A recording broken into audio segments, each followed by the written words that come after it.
من يهده الله فلا مضل له ومن يضلل فلا هادي له أشهد أن لا إله إلا الله وحده لا شريك له إقرارا به وتوحيدا وأشهد أن محمدا عبده ورسوله أما بعد فقال الله تعالى في القرآن الكريم يا أيها الذين آمنوا اتقوا الله حق تقاته ولا تموتن إلا وأنتم مسلمون يا أيها الناس اتقوا ربكم الذي خلقكم من نفس واحدة وخلق منها زوجها وبث منهما رجالا كثيرا ونساء واتقوا الله الذي تساءلون به والأرحام إن الله كان عليكم رقيبا يا أيها الذين آمنوا اتقوا الله وقولوا قولا سديدا يصلح لكم أعمالكم ويغفر لكم ذنوبكم ومن يطع الله ورسوله فقد فاز فوزا عظيما وقال النبي صلى الله عليه وسلم فإن أصدق الحديث كتاب الله وخير الهدي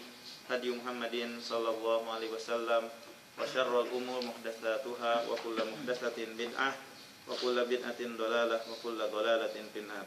Ikhwani azani Allah wa iyyakum, bapak-bapak, saudara-saudara yang dimuliakan Allah Subhanahu wa taala. Alhamdulillah pada hari ini hari Sabtu tanggal 11 Safar kita masih bisa dipertemukan oleh Allah Subhanahu wa taala di majelis mulia ini. Mudah-mudahan kita mendapatkan ilmu yang bermanfaat. Masih berkenaan tentang penjelasan tentang agama Islam, bahwasanya agama Islam itu memiliki 3 tingkatan. Tingkatan Islam, iman, dan ihsan. Dan sekarang sedang menjelaskan tentang tingkatan ihsan, rukun agama yang ketiga, tingkatan agama Islam yang ketiga, yaitu al-ihsan. Misalnya pekan yang lalu sekilas kita menjelaskan tentang kiat agar bisa ikhlas, ya kan? Apa kiat kita biar ikhlas itu? Ada 2 cara.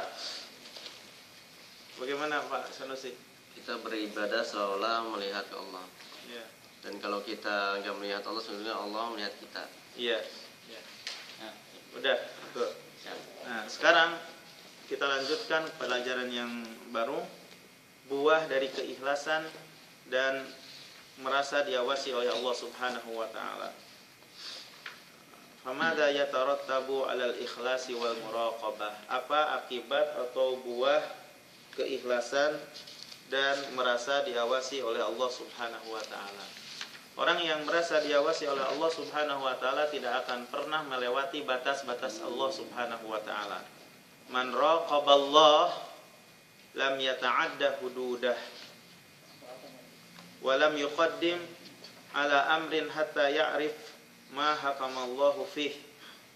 Jadi barang siapa yang merasa diawasi oleh Allah Subhanahu wa taala, ia tidak akan melewati batas-batasnya dan tidak akan juga mendatangi suatu perkara sehingga dia mengenal apa hukum Allah dalam perkara itu.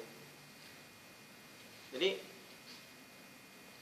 dia itu akan mengintrospeksi dulu tentang apa yang akan diperbuat dan mengenal hukum-hukum yang berkenaan dengan amalan-amalan hati itu lebih utama, lebih agung daripada mengenal hukum-hukum yang dilakukan oleh anggota badan. Jadi tatkala dia berbuat itu, apakah ikhlas atau enggak ya? Apakah riya, ya, dan lain sebagainya, ataukah bagaimana nih? Seperti sekarang nih, maksud tujuan saya atau mencari ilmu itu untuk apa nih? Untuk menghilangkan kebodohan dari diri kita, lalu mengajarkan kepada yang lain untuk membersihkan hati kita, menerangi hati kita, ataukah hanya sekedar rutinitas sajalah, udah hanya dalam rangka kumpul-kumpul saja, atau bagaimana?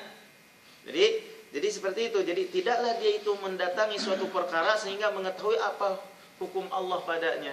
Enggak, tentunya kita datang ke sini dalam rangka untuk mengenal hukum Allah Subhanahu wa taala, ya kan? Batas-batas Allah Subhanahu wa taala, kewajiban yang Allah Subhanahu wa taala wajibkan kepada kita. Biar kita beramal itu di atas basirah, di atas keyakinan, di atas ilmu, bukan ikut-ikutan. Kemudian pengaruh dari ikhlas dan merasa diawasi oleh Allah Subhanahu wa taala itu wastahya minhu ta'ala fi sirri haya'ahu minan nasi fil alaniyah. Ia merasa malu dari Allah Subhanahu wa taala di waktu sendirian sebagaimana malunya dia dari manusia di waktu terang-terangan. Walam ya'mal amalan illa ala ahsanil wujuhi wa atammiha, dan ia tidak melaksanakan, tidak mengerjakan satu amalan kecuali, atau tidaklah dia melaksanakan amalan apa saja kecuali ia akan melakukannya sebaik-baiknya, sesempurna-sempurnanya. Jadi sebaik-baiknya, sesempurna-sempurnanya, akan melakukan amalan itu begitu sangat sempurna, begitu sangat baik. Kalau orang yang ikhlas, pengaruh dari keikhlasan dan merasa diawasi oleh Allah Subhanahu wa taala. Halaman 123. Walau kana min umurid dunya, walaupun perkara agak dunia, bukan hanya agama saja. Misalnya seperti sekarang kita kerja, ya, akan berupaya semaksimal mungkin akan sempurna karena penuh tanggung jawab.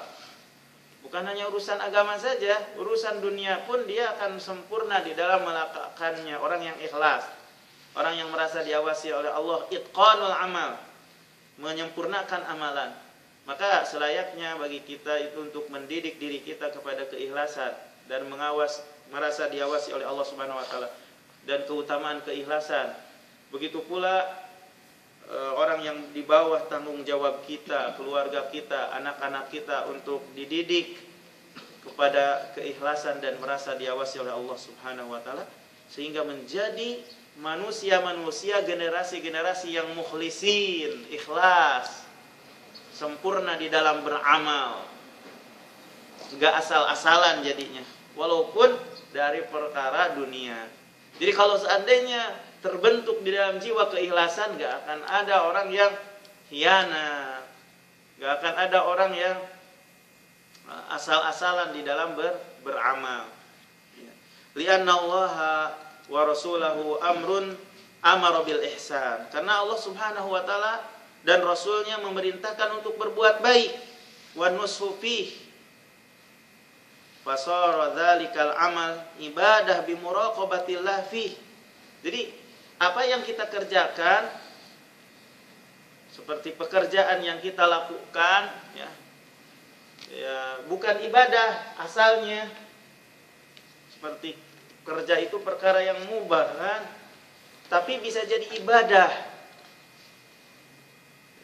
karena merasa diawasi oleh Allah Subhanahu wa taala, diniatkan untuk beribadah sehingga mendapatkan pahala. Jadi fasara dzalikal amal, jadilah amalan itu ibadah dengan sebab merasa diawasi oleh Allah Subhanahu wa taala di dalam amalan itu.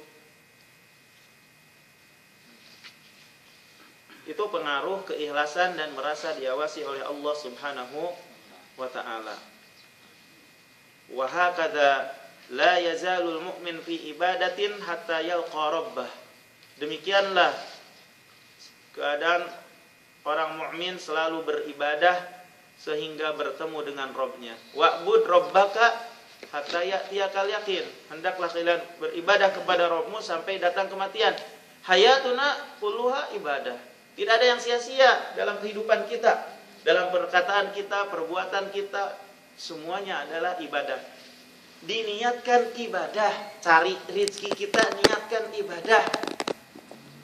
Gak ada istilah yang terlepas dari ibadah. Itu pengaruh dari keikhlasan, pengaruh dari merasa diawasi oleh Allah Subhanahu wa taala. Jadi kehidupan kita itu tidak sia-sia dan memang Allah menciptakan kita untuk apa? Untuk ibadah. Wa ma khalaqtul jinna wal insa illa liya'budun. Sehingga orang mukmin yang merasa diawasi oleh Allah Subhanahu wa taala dan ikhlas, ma'rufan bainan nasi bisidqi, dikenal atau diketahui ya, di antara manusia itu dengan kejujurannya. Ma'dudan indallah minas siddiqin, dan terhitung di sisi Allah termasuk orang-orang yang jujur, orang-orang yang jujur, siddiq, ya, yang selalu dipercaya, punya sifat sidq, jujur.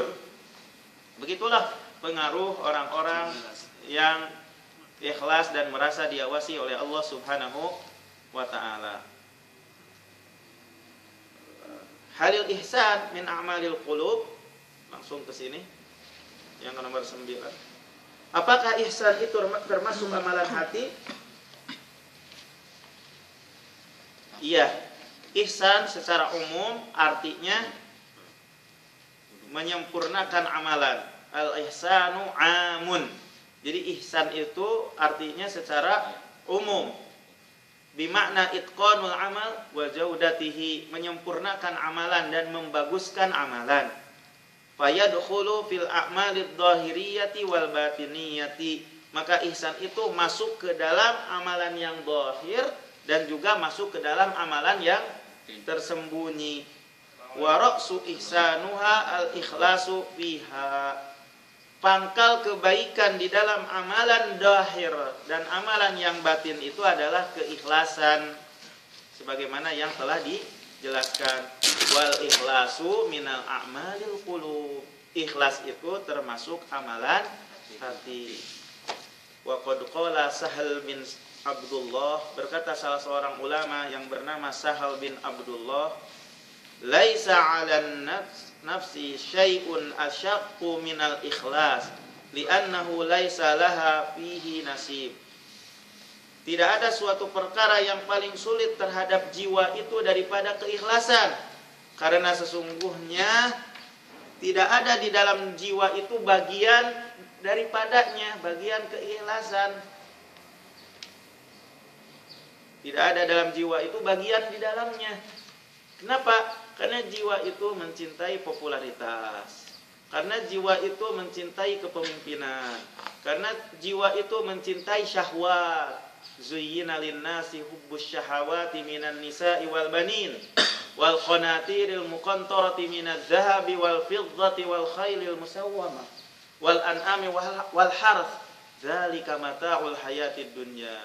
Dihiasi bagi manusia itu mencintai syahwat. Yang pertama apa? Dari wanita. Fitnah pertama yang membuat rusaknya Bani Israel itu adalah wanita. Jadi orang-orang yang sebelum kita binasa itu karena wanita. Ya, jadi manusia itu jiwanya mencintai wanita. Jiwanya manusia itu mencintai dunia. Emas, perak, rumah, gedung, sawah. Makanya sulit untuk ikhlas. Ini yang mengatakan sulitnya keikhlasan itu siapa? Sahal bin Abdullah. Jadi sulit banget jiwa itu untuk membuat ikhlas itu. Karena di dalam jiwa itu memang mencintai suatu perkara yang diinginkan oleh syahwat.